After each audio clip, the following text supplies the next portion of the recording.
I'm William H. Johnson, and I'm interviewing Eugene D. Gering as part of the World War II History Project.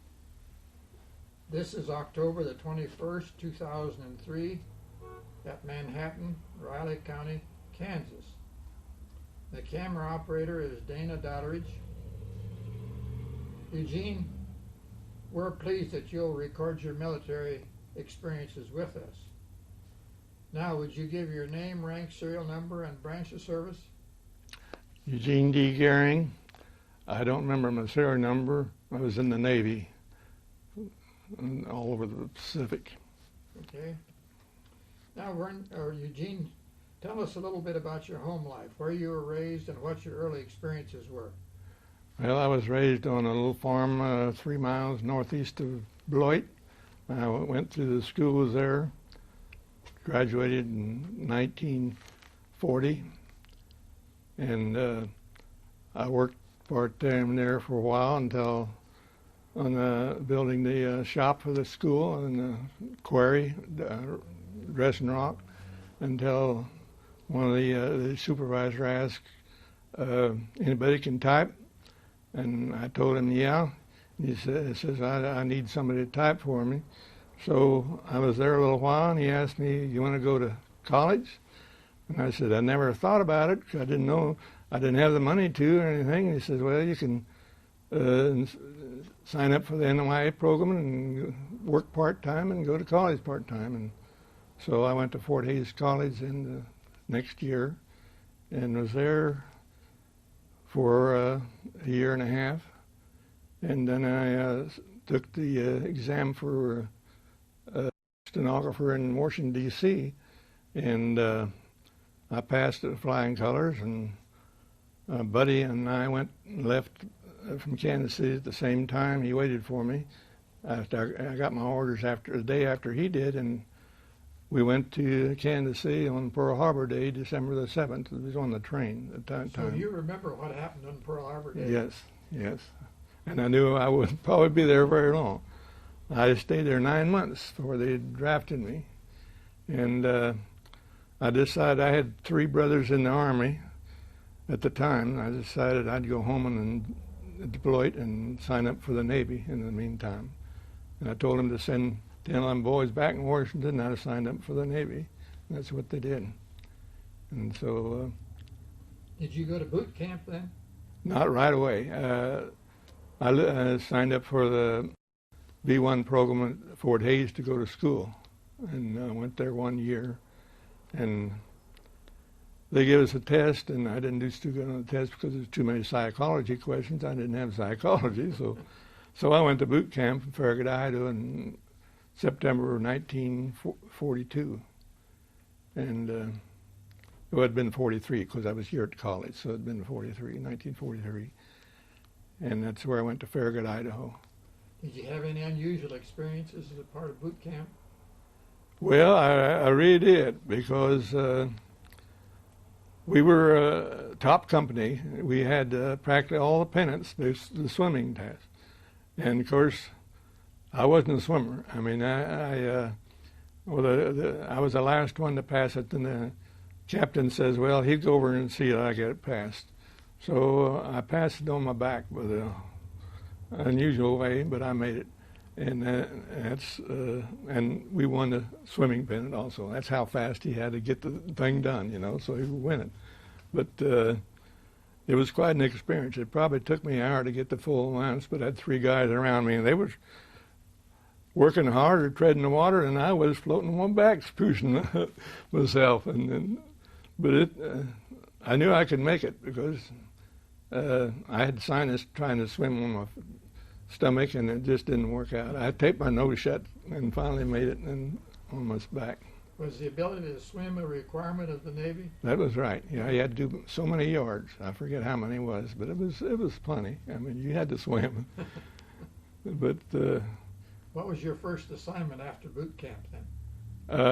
Well, I worked at outdoor rifle range for a few weeks, and I was a yeoman striker there, and they liked me pretty well, but I took the storekeeper test, I thought I'd see if I could pass it because I had all the accounting in college.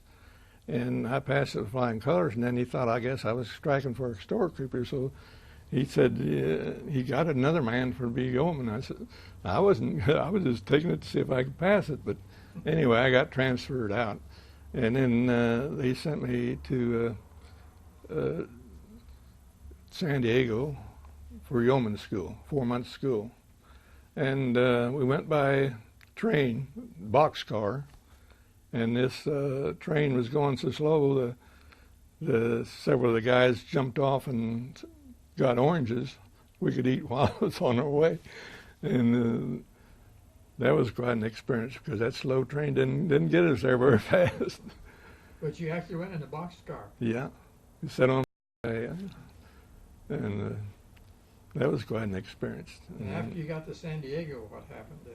Well, it was a 4-month training camp, and it was a nice place. It was a nice place too. You know, the training camp was built for, to be nice, and the food was a lot better, and everything was better. And especially, I was a good dancer, and I could go to U.S. school clubs, on our liberties and stuff, and enjoy it while I was there. And Balboa Park was a frequent place. Most of them went. It's beautiful. And we was there 4 months, and I passed it with flying colors because I had a lot of typing work in high school and in college too.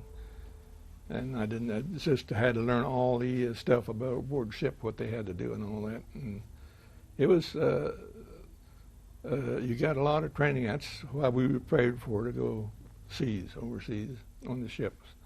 And where was your first assignment aboard ship then? Well, I went to the Lucians on a merchant ship that leaked water because the mast was concrete and it cracked, I suppose. But I was there about a month and then assigned to a destroyer escort, D.E. Gilmore, number 18. And we was there a few months before we came back because the ship was there quite a while. And where was that? At Lucians at Adak, yeah, that's where I was assigned. And it was in Lucians. We'd go clear out beyond Attu on the radar runs, and they had sunk a sub before I got on to that, a Japanese sub, because they could see the oil slick on the water. That's the way they tell.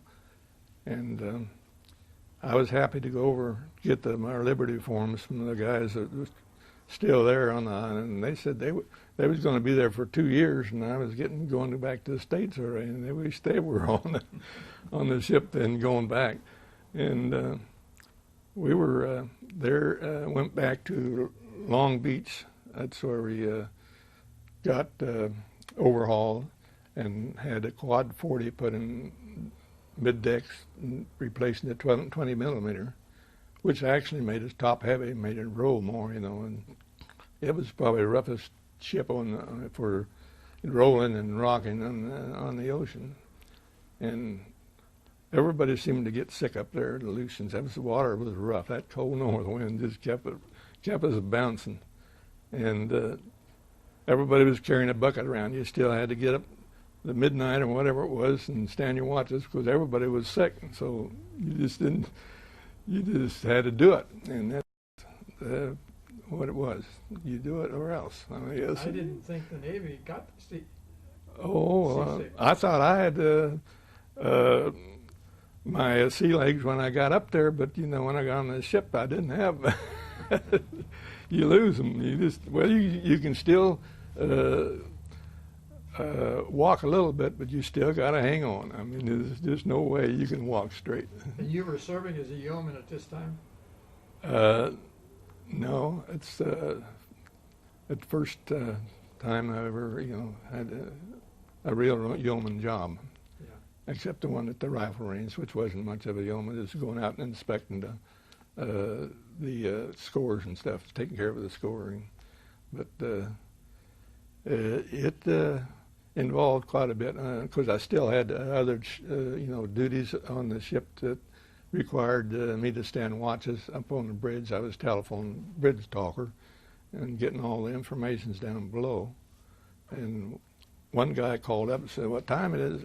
I told him, and the captain says, "Tell them guys that they're not supposed to interrupt the telephones, keep them open because it's taking time, conversations that they should be doing without having the telephone unless they really need them." And so that stopped. I said, stopped. And they had to be awful careful. It was, you had to be up there watching, no matter whether you was sick or not. You still stood there, and that wind was cold, and you'd freeze and try to keep warm. But I was a little more. I could get in a little bit out of the wind, but those people out there with the guns, they was out in the open. I mean, it was rough. Did you see battle at this time? No, we never did. We were not far from Japan. We was out beyond Attu, which is the farthest island, by ourselves on the radar range, and radar runs and stuff like that. But we never saw anything. I mean, they were pretty well backed up by then. And we come back in the States. We finally got about a month leave and everything, and they cleaned the ship off all the stuff on the outside and redone the ship, and then we sailed a month later for the South Pacific. Went through Hawaii and went almost to the equator, and it was so hot down there. And some of those guys slept up on in the ready box because down there the Japanese were gone. I mean, there wasn't anybody down there, so we knew it was safe, and it was much cooler. Even when it rained, we still slept up there, covered over with something that didn't leak, and we even left our mattresses up there for a while under the places where it was out of the way. But when they caught us, they said, "Yeah, well, you're going to have to do without them for a night because you're not supposed to be doing that." But we got them back. We slept up there afterwards, and so it taught us a few lessons, when something happened like that happens. And how long were you out that time? Well, we went from the South Pacific on up to, I think it was, Guam and Iwo Jima, and then we went to Saipan, and we were admiral ship at Saipan for a few weeks, and I was in the decoding room decoding the messages the radio men got, and I was the only one that could read English because it was all in code. I mean, when I got it, and that was quite a job. They locked me in a small dark room, and I thought if this ship went down, they'd never find me. And it was just a few weeks. They finally put us on a convoy. There was 6 of us DEs, 5 others beside ourselves, and we was escort 80 ships from Saipan to Okinawa. And before we got there, we hit a big, huge typhoon, and that was an experience I never want to go through again. Our ship rolled over on the side. Another wave picked us up, and if it wasn't for that other wave picking us up, I think we were going, because they said we were practically over where the water would run into the smokestack, and then they go down. And that was an experience. And I think after we got to Okinawa, they put out a smoke screen because the planes were flying around all around, and we kept protected the convoy. And we were supposed to go out on a radar range, and we were too low on fuel. But the destroyer that went in our place, they got hit by one of those dive bombers that committed suicide just running in the plane. Yeah. And 45 men went down that ship that replaced us. So you can imagine that. I could always say, well, the typhoon saved our ship. I mean, that's what did it, because if we hadn't been that typhoon, we'd probably been out there in the bottom of the ocean. If we was in that same place at the same time that ship was, because they were bombing all over. I mean, they were hit. We had a hospital ship that was in that convoy that got hit by a plane too, and they lost a few men on that. I think it was too big a ship to sink. But they didn't care who they bombed. I mean, it was a ship that they could see it was a hospital ship, and they did it anyway. And it was just before the big bombs were dropped, atomic bombs. We was up there in Okinawa, but Saipan, we always heard those bombs taking off at night. We could hear them, roaring, and we was just wondering when the Japanese would give up, but they claimed they would never give up until the last person died. So they must have been figuring on this convoy and everything going into Japan and, fighting, and that would have been no end to that, I don't think. You were probably glad that the big bombs dropped. Oh yeah, it was a relief. I mean, everybody cheered. And then we knew we was headed back, and it wasn't very long we were headed back. Same route practically we took, came back and stopped in Hawaii and had rest and recuperation before we got back to the States. And what did you do in Hawaii, rest and recreation? Well, we had the beer parties, We didn't get over in the city much. They wouldn't let us. That was out of place for us. I mean, other ships, big ships, might have got over there, but we just wasn't big enough. We'd stay in the beach there and have a beer party and stuff like that. You were still on the DE at this time. Yeah, all the way back, and then we decommissioned at Long Beach, pulled in there, and everything that could be removed was removed off the ship. And it was a good thing it took 2 months to get it, because I had all the records to take care of, transfer, discharge, or be transferred to someplace else. And I was the last one off the ship with a storekeeper, and I had to take him to the receiving center, and I made sure that everything was up to par, because I didn't have enough points to get out, because I wasn't married and didn't have a girlfriend or anything like that. So I made sure that everything was. That's why I was the last one off the ship, because it took the 2 full months to get it all done. I didn't have much liberty. Most of the guys were on liberty, and I wasn't. And so I got a month's leave off the ship and went home. And when I come back, got my orders to go to San Diego, and got on the USS Currituck, which is a seaplane tender. And it was much different. It was a big ship, and it had a lot of accommodations, and it wasn't crowded. On that DE, it was so crowded I was in a hammock the first time, because it was too loaded, and I was swinging out in the middle of not much room there, but it was smoother actually in the hammock than in the bunks, because the bunks you could ever bounce and roll. And but they finally transferred the chief yeoman off, and that's when we got my own bunk. And on this it's a seaplane tender. It didn't seem to roll or lock or anything. Of course, we didn't get out in the rough waters. We didn't get far from San Diego, probably because of the Smithsonian getting transferred at that time and getting out, and they didn't get too far. I was on it about 6 months, and I just took off for home then and get discharged, and went to Norman, Oklahoma. That's where I got my discharge. They tried to talk me into staying, and I said, I liked the Navy, but I just couldn't take the bad weather, and I just didn't care for the water. I got tired of the water. So they didn't say much more after that, and I went home. Hitchhiked part way, and a few of us caught a taxi from Norman to Wichita, and then I think I caught a bus from there on.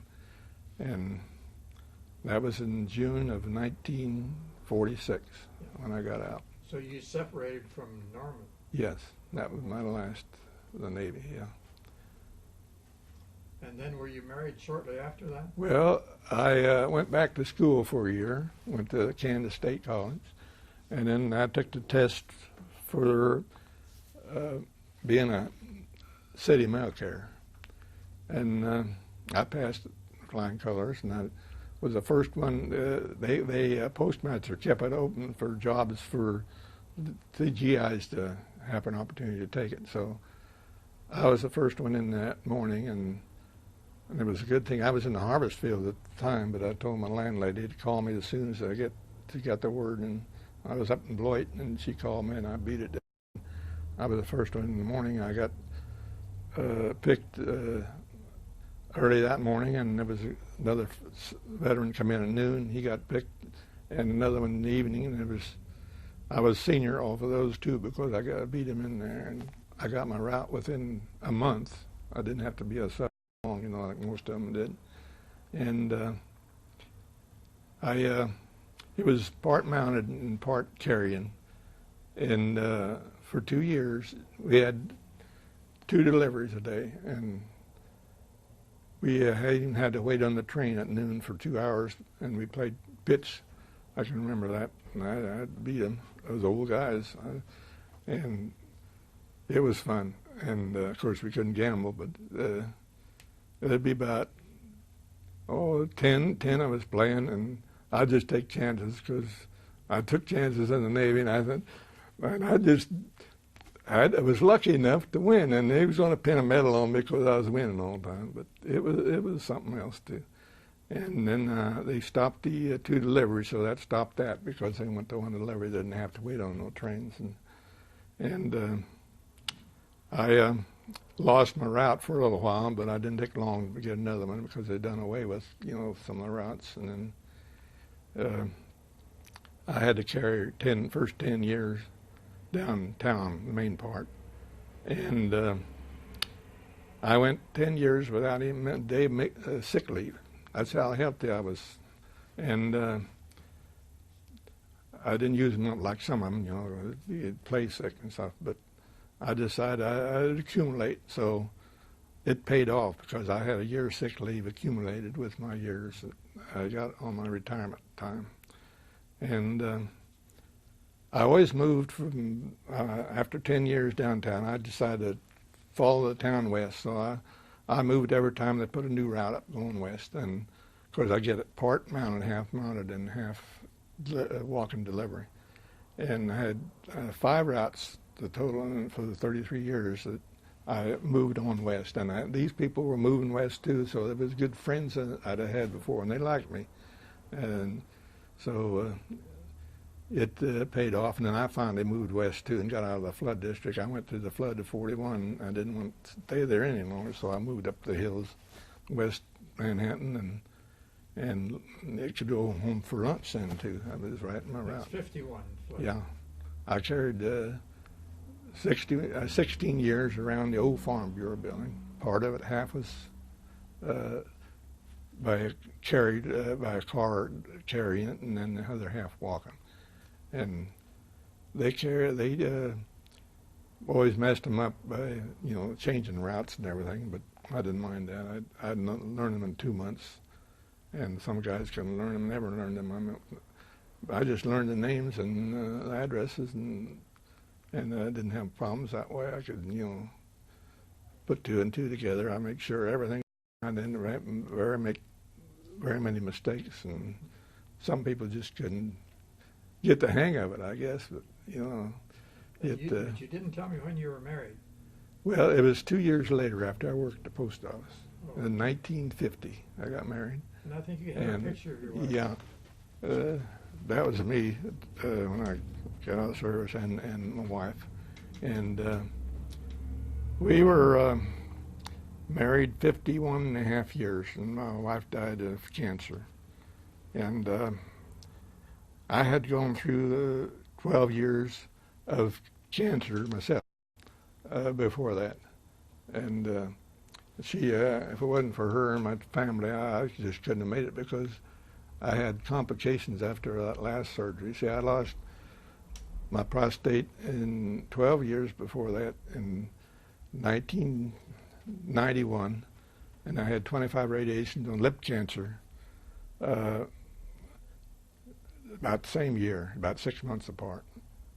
And then 5 years, about 5 years ago, I had another 2 cancers in that year. I lost about 10 inches or 12 inches of my large colon, and within 6 months I had my bladder removed.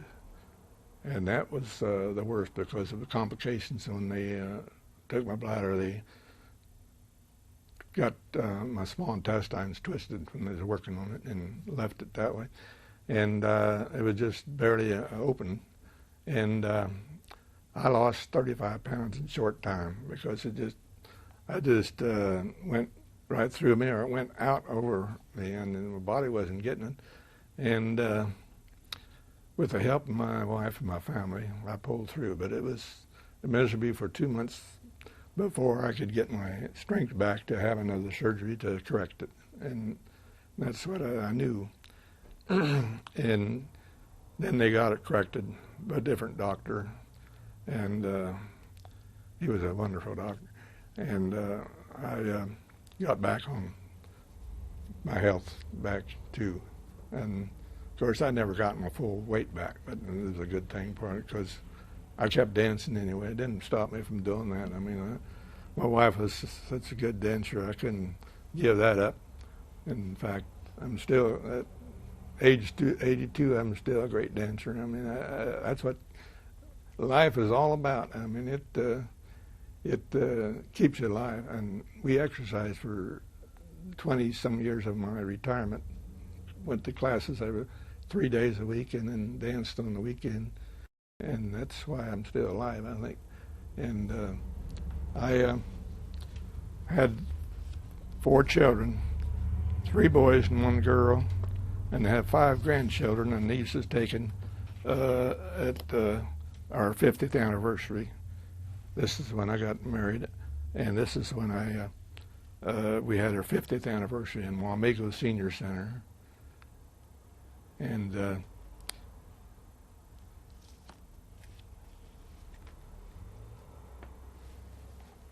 they were wonderful children and wonderful grandchildren. And the 5 grandchildren are all boys. And my wife said when she was dying with cancer a year and 3/4 ago, she said she just wished she could live here to watch the little 3 ones grow up. Sure. The other 2 was teenagers, and she just liked to see them grow up. And it was too bad because she'd done so much for me, and I couldn't do nothing for her, and she was gone within 3 months after they found the cancer. And it is hard to put up because for all our life, we was so close. I mean, we danced so much and done so exercises all those last few years, and she looked so healthy, and I just can't believe it. And none of her sisters or her brothers can believe it either. I mean, they were so close to her too. She was a beautiful blonde, and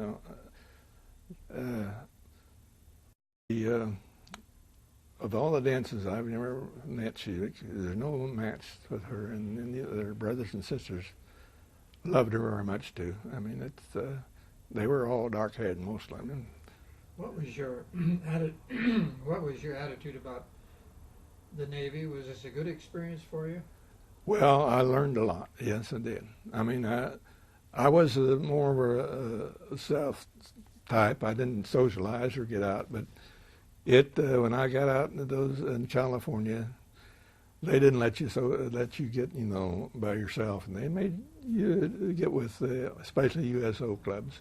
You mixed up with all kinds of people. I mean, they asked you to dance. The women they didn't keep you sitting there very long. I mean, they were for treating the guys to especially, and I always could watch the better dances and pick them out because I was tall, 6'2", and I pretty well enjoyed myself out there in California. And I could hitchhike up and down, from Los Angeles to San Diego, they'd go 80 miles an hour back then, and we'd race to see which one would get there first, and we'd get there by the same time. And it was something. And I'd go to Palladium, Hollywood, with a big band, Stan Kenton, and all those big ones. It was wonderful. So you saw some of the entertainers, I guess, when you were there? Oh, yeah. Yeah. They even roped off the rock and rolls that was throwing, girls around. They got too wild, and so they roped them off. But it was something. One of the guys when I was in San Diego, one day he said, "Why don't we go over and try out for the choir, the school's choir?" He said we'd get out of washing windows on Sunday. So we did that, and I was the first one tried out for it, and I passed, and then he tried out, and he flunked it. So I didn't get to see him much more after that. I was singing, and we had some pretty good swingers, singers that would be in there from the big bands that, we'd all get together, all the school's choir and sing together, and it was something. I mean, we had huge buildings we sang in, and of course mostly for church we sang. And of course I had Glee Club in high school, and that's why I could probably sing the song he gave me, because I knew it. I mean, it made a difference, and I love music anyway. I mean, to dance and have good music and big bands, they're coming back. I think we go to Salina a lot, and I really partial to the big bands, but I still dance to the Western style, the Western swing and all that, and still can do it real good at 82. So I think I got a lot more years in dancing. I sure hope so. I'm going to keep trying. As long as I still got my sea legs, I'll keep trying. What was your impression of the officers, naval officers that you served under? Well, it was the captains aboard ship. Of course, I could take shorthand and all that, and these two chiefs on there couldn't take shorthand. I was the one following the officer around, taking the inspection in the ship and all that. They were supposed to have been able to take it, but they didn't. They put them up there. One was from Texas. He was a bank officer, and I mean, he was chief. They made him chief away, I think. And the other one was this was named Story, and the other one was named Outlaw, and he was there, I think, for the duration, and he was getting too old, and I think they kicked him off because he was probably due for retirement. He'd probably been there a long time. Did you have good food on board ship? Well, if you call mutton good food, and you get kind of tired of it, it wasn't so bad at first, but mutton from New Zealand, that's about all we was eating, seemed like. And baked beans on Saturdays, which they had, all the time. I don't know why they had them on Saturday morning for breakfast, but that's what the deal was with the Navy. I guess they figured we need to clean out once in a while. And that was a bad time because right in the weekends, you go on Liberty, and a lot of them wouldn't even stick around for breakfast. They'd take off before. Did you keep a diary when you were in service? Did I what? Keep a diary? No, I know. I didn't have time for that. I mean, at the last, they kicked these yeomen ahead of me off, and I was the last one on board ship the last time from coming back, and they kept me pretty busy. Did you join a veterans organization? Oh, yeah. Yeah, I'm a life member of the VFW since 1976 and American Legion, because we couldn't miss those good dances. Back then we had them years. They were wonderful. I'm still going to American Legion dances every 2 weeks, so I got to keep up with them. But we had 2 tables of friends in the Legion, American Legion, and I'd say most of them were smokers at the time. They're all gone, And they don't smoke anymore in there in the least. I mean, there's no smokers there. And they used to have areas no non-smokers, and now they've had smokers machines up on the ceiling that took care of it, but they don't even have to operate anymore. You have something written here. What's that? What's that for? Well, I've told you all about the service, 2 pages about, but this is about after I got out, and I think I touched mostly on that too. What do you intend to do with this? Is this for your grandchildren? Yeah. Well, it's mostly about Anna too. So I put in there, I married a beautiful blonde wife, Johanna Casper from Long Beach, Kansas, on June the 25th, 1950. And she was the most wonderful person I had ever met, and great dancer all of the 50 and a half years we were married. She died on January the 3rd, 2002 of cancer, about age 70. And we had 4 wonderful children, Dennis, Deborah, Alan, and Andy, and have 5 grandboys. Boys, all boys. Yeah, the grandchildren are all boys, and we had 3 boys and 1 daughter ourselves. Have you kept in contact with any of your shipmates?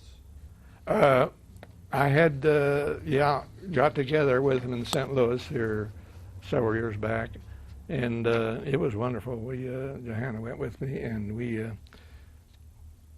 went all over St. Louis and enjoyed it.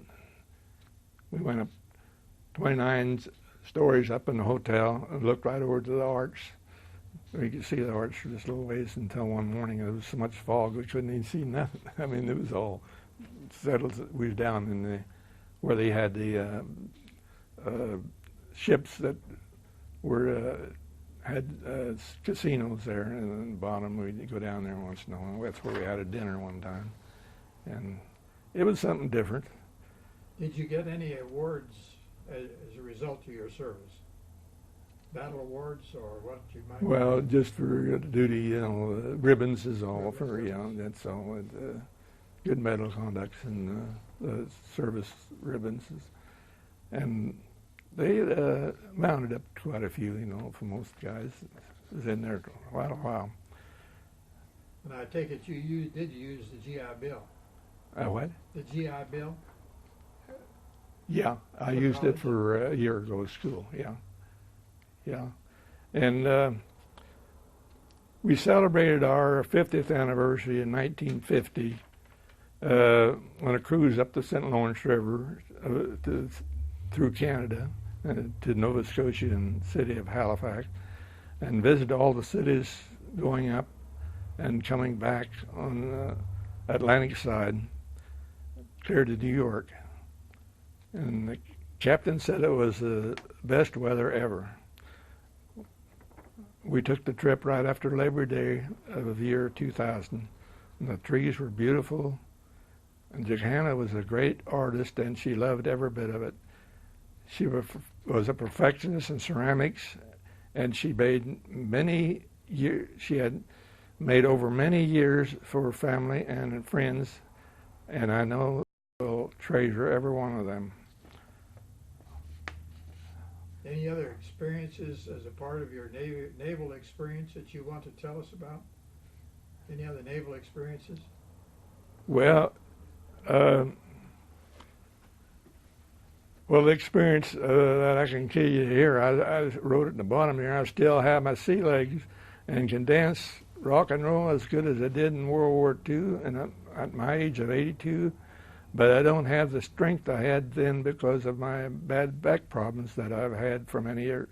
As long as I'm still dancing great, I know I still have great years ahead. And it's you have to think of your health and keep it in shape, because you never know what's around the corner, and that's what I've always done. And it's too bad people just don't do that. And especially the smokers, kids that now I see smoke. My brother smoked, and he died of emphysema at 7-1, and all my friends that smoked are gone. Were my age, and the children should learn from seeing that and the experiences, and they should never start smoking. Is all I can say. Any of your grandchildren going into the service? No, but I have a son-in-law that's a colonel that's still over in Fort Leonard, but has been there now over 6 months, and he thought he was going to come back 6 months, but he said now he's going to have to stay about a whole year, another 6 months yet, duty. So he has been in the National Guard, and he's married my daughter, and they have 2 teenage children, boys going to school. The oldest one will be going to college this next year. Well, Gene, we're pleased that you are relating your experiences in World War II with us. Yeah, it was quite an experience. And a good experience. Oh, yeah. I learned a lot, yeah. So thank you for doing this. I appreciate being here, being able to do this, because, it's part of my life, and I've still got a lot of living to do, and I can look forward to my grandkids and my children enjoying this, and even the friends. It's something that nobody experienced the same, My dancing has kept me going, and I'll keep going too, because of what I learned in the Navy and beyond that. You'll always have those experiences to remember. Oh yeah, you never. I dream about them all the time, and I still, after 23 years, I'm still dreaming about carrying mail and going the ships, around the ships. You never forget that. And being in that typhoon? Oh yeah, I'll never forget that. Well, thanks, Gene, for your I appreciate contribution here. Thank you very much.